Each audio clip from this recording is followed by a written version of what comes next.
Welcome to Film Freaks. This is Justin Llewellyn. Eddie Williams. And tonight we're going to be doing something a little different. For the first time in quite a long time, we're actually going to be doing a solo review. Eddie is going to be doing a solo review this time, and he's going to be doing an audio review of BlacKkKlansman. So I just wanted to. So in case you wonder why the audio might sound different, it's because he's using Skype and he's talking through there. So he's gonna take the lead on taking this one because I didn't see this film. So here's Eddie's review of BlacKkKlansman. Yes, I'm going to be reviewing the BlacKkKlansman, and one of my purposes why I'm doing it on over Skype and over the audio instead of doing a written review, which a lot of people follow our Facebook page and notice I like to do a lot of written reviews on films we both missed. Well, this is a type of film I feel like if I don't write what I'm trying to explain theoretically of my feelings of the film, somebody could take it the wrong way, or it could be very complex. So basically, this is a 2018 film. It's a Spike Lee film, which got a lot of hype. And this film stars John David Washington, Adam Driver, and Laura Harrer, and Topher Grace playing the David Duke.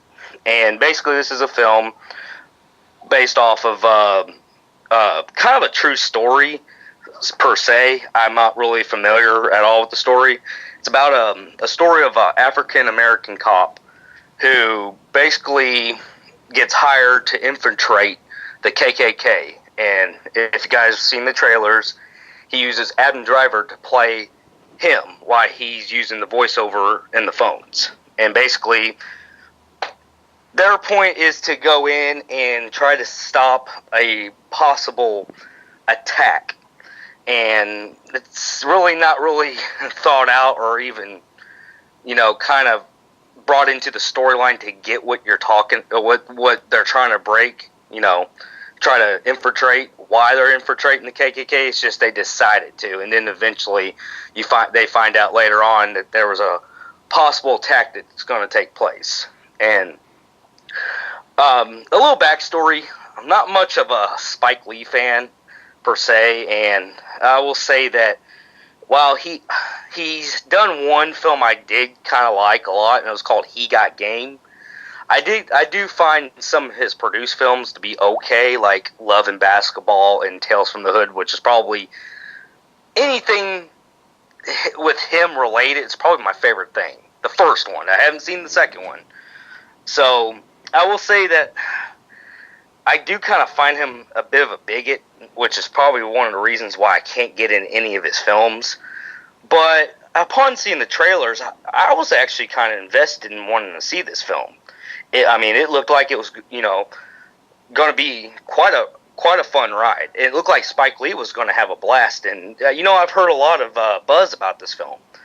And a lot of people told me this was his best film he's ever done.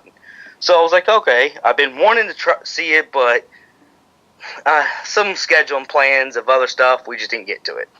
So after getting to it tonight, I will say that while I did enjoy the first half, that second half to me was like climbing up the Empire State Building and dropping a brick off the very top. To me, it hits rock bottom in the second half. So like I said, I enjoyed the first half. I overall did not like this film. I will say, going into my pros, I will say John David Washington, who plays the African-American cop, I thought was really good. I thought he was really good at his performance, and he had a unique voice that I was really intrigued on. And I thought he was kind of funny whenever, some of the comedy lines were brought in. I thought he was pretty damn good. I like Adam Driver. I'm starting to really enjoy that he's getting other roles so he doesn't get stereotyped as Kylo Ren. All the other performances were pretty solid. There was, nothing that was too stand out that I would say I would love, but there was no bad performances either. Another thing I did like I said, the first half. The first half has kind of a good story, like a build-up. And it's, we're seeing how he became a cop, him getting into infiltrating both the KKK and the Black Panthers. And basically, I thought the way Spike Lee went with that story, he was playing kind of like, now he was kind of keeping it pretty simple and even too. It's not like he was trying to focus on one side's the hero and one side's the bad guy. And basically, it gives you like a message that I think that he was trying to tell us in the first half. It was to say, you know, you get the part where the Black Panthers, they're pretty much playing a group that's talking about wanting to go around and start shooting up every white person. And basically, he's like going there and he's basically saying, you know, love conquers hate. Why use violence? And I thought that Spike Lee was kind of keeping kind of like a settled message of, you know, love conquers hate. I really was getting into that. And I really enjoyed Adam Driver infiltrating the KKK and basically getting to know them. And it brings me back to a film I saw in 2016 that starred Daniel Radcliffe. It was kind of the same plot. It was basically infiltrating the KKK and stopping a possible massive attack. And I really enjoyed Adam Driver. I thought he was pretty funny at some of his lines, and seeing how he's trying to have to play this racist to get them to believe because in the movie he's a Jew, and he's got to kind of hide the whole Jew looks of him so they don't think he's a Jewish guy. And I thought some of the lines in the first half were pretty fucking funny. And I was, like I said, that was pretty much the grunt in of like everything I liked. And then we get to the second half. This is where I'm pretty much going to be talking about my cons. While my problem with the second half is, let me start off by saying, without the politics aside, the structure of the story. One of my issues is it goes first with first of all, the length of the film.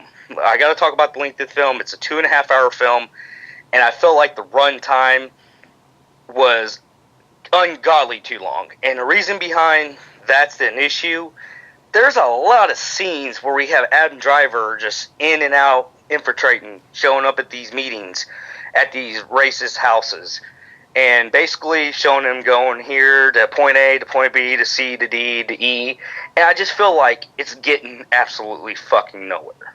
I'm like, okay, basically all these scenes is over washed up jokes of making fun of black people and just saying racist shit and just trying not to get caught. And I just thought that it was getting overly washed and done. It just, a lot of the stuff became not funny. And I just felt like, I don't know if Spike Lee was trying to just give us the picture that these people are racist. I get the KKK is racist, but do I need to see 30 fucking scenes of Adam Driver, you know, hanging out in these racist houses and then just saying the N-word? Do I need to keep seeing that? It got overly done. And this is, I mean, it's a problem when you know your movie's 2.5 hours and that's the majority of your run time is just him in and out of these houses. Another issue I do have is the whole Topher Grace being the Duke, which I thought was going to be a big thing in the movie, doesn't come into play until the last 20 minutes of the movie. And overall, other than, you know, their purpose of being in this area with him, kind of meeting him because he's supposed to earn his rights to become the KKK member, to get his actual, like, patch and all that stuff, I really don't see the point in Topher Grace's performance. Like, I mean, not performance, his character. I don't even see the purpose why David Duke's in this movie.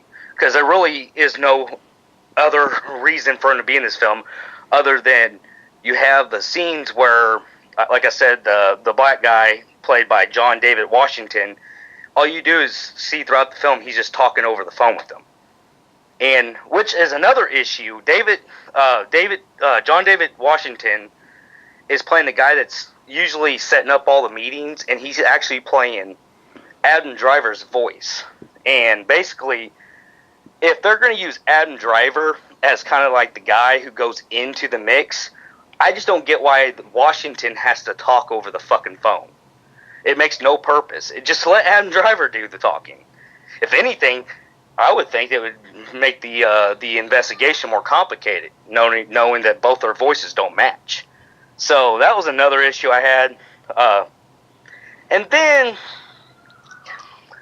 the film just abruptly shows up. Like the last 15 minutes, we've discovered there's a possible bomb that's supposedly going to explode on a woman that is pretty much the second in command of the Black Panther, and basically she's accused of pissed people off for bringing the leader of Black Panther into their town, which is in Colorado Springs, Colorado.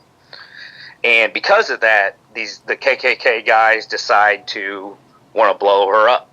And this just abruptly just comes out of nowhere in the storyline towards the end. Oh, we're going to blow her up. So I'm like, okay, so we're in almost 2 hours, and we're now getting into like the big intense thing where it should be in the middle of the film, looking into, where it should be stopped. Like, you should have brought that like hours ago, like an hour ago, so I can get the purpose of infiltrating the KKK.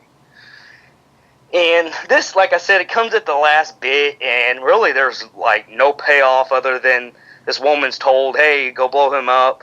And then they stop the blowing up, and basically the movie ends where the girl from the Black Panther, him, and Adam Driver and a couple of the white cops celebrating the stoppage of the bombing, and basically they're all drinking together. And I'm like, wow, that just abruptly fucking came out of nowhere, and that was blah. It was just blah to me. And then probably the thing that I think that pisses me off the most, and I'm not going to get into politics, I'm going to try to fucking keep this very political free, because me and Justin don't do politics. I'm not pro on this side, I'm not pro on this side. I don't pick sides. So, but I will, however, mention that after the movie just abruptly ends, we get this footage that really doesn't relate to the 70s, which the movie takes place in, and we start seeing real actual scenes of David Duke, which I can agree that the pictures of him talking or the videos of the real David Duke talking can relate. I could see that. Then this film becomes a political fuck you message, and it goes into like this shit where they're matching David Duke's voice with Trump talking. Then they start showing Charlottesville and just a bunch of shit that I can get if you're going to do a documentary about the history of racism. I can get that in a documentary.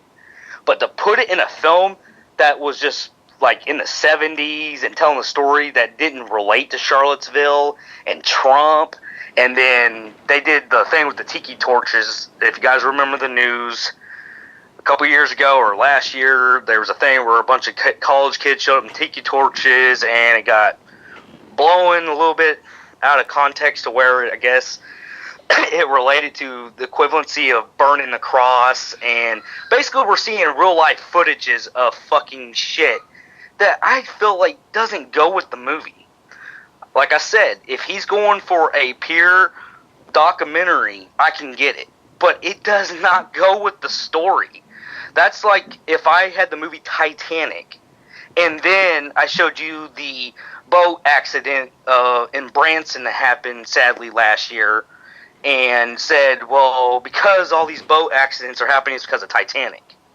I mean, people would just be like, what the fuck? It wouldn't make no goddamn sense. So, yeah, I'm going to leave it there. I'm not going to get into the political views, especially with the upside down flag of America. I mean, say what you want on both sides. You may hate Trump. Some hate, this president or that. Overall, we're pure American, and I thought it was a pretty ignorant thing to do at the end for Spike Lee. And this just proves to me that Spike Lee just can't make a movie out of context, out of racism and stuff, and politics. Make something. I think that maybe if he tries to do something different, he could be a talented director. But to me, I find him to be highly overrated. And to this day, I really don't care for anything he's ever done, and I find him to be kind of a bigot. And that kind of ruins the atmosphere of the movie, of anything he does, until he can prove to me otherwise he can do something different. So with that said, I was nice enough, like I said, the first half was good. So I was nice enough to bump it up to this score I'm going to give. So I'm going to go with a very, very low disaster grade on the Film Freaks meter. And personally, the people who did, all these people that's recommended me this, that this is probably his least political motivated film, I would agree in the first half. Overall, I disagree. So, yeah, that's basically my review of the Klansman, BlacKkKlansman. Wow, that was I'm gonna let Justin close it off. Well, that was quite a rant, Eddie. There, I haven't seen the film, but I can, from what I've been hearing, it really depends on the kind of mindset you're getting into. So, exactly. I mean, if you like the film, anybody likes the film, no harm. Don't take my criticism, as an insult to you. You can like whatever you like. It's just personally me. I wasn't too fond of the movie. Fair enough. And for those of you who have also seen BlacKkKlansman, let us know in the comments below what you thought about it. And if you like what you see here, you can feel free to like and subscribe here on our channel, and check out some of our other reviews here and our website at filmfreaks.com. And we'll be seeing you in our next review. We'll see you later. Later.